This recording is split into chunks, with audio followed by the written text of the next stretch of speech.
यार मजाक करता रुक जाओ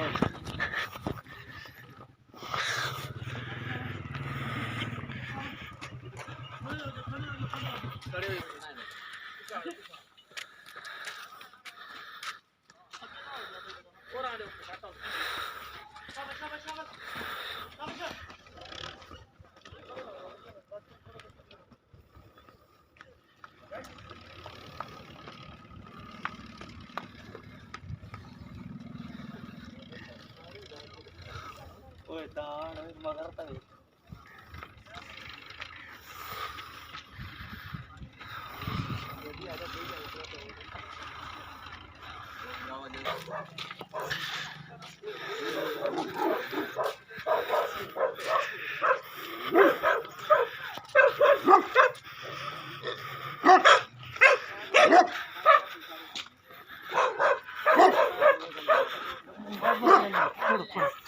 थोड़ा सुकून ना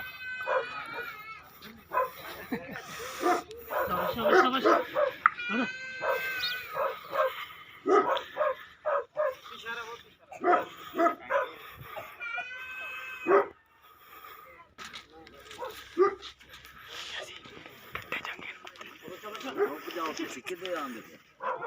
हेलो जाओ थाई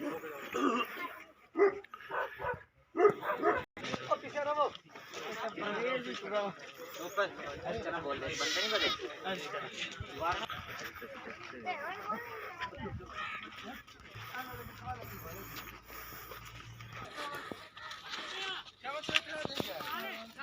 हेलो जाओ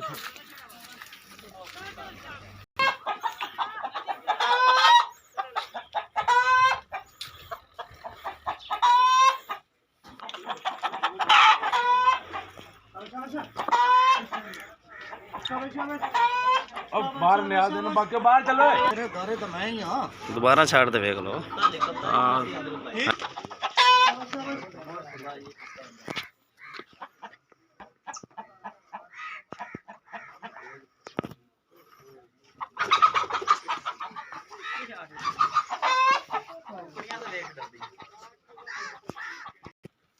आगे बोलिए अब आपको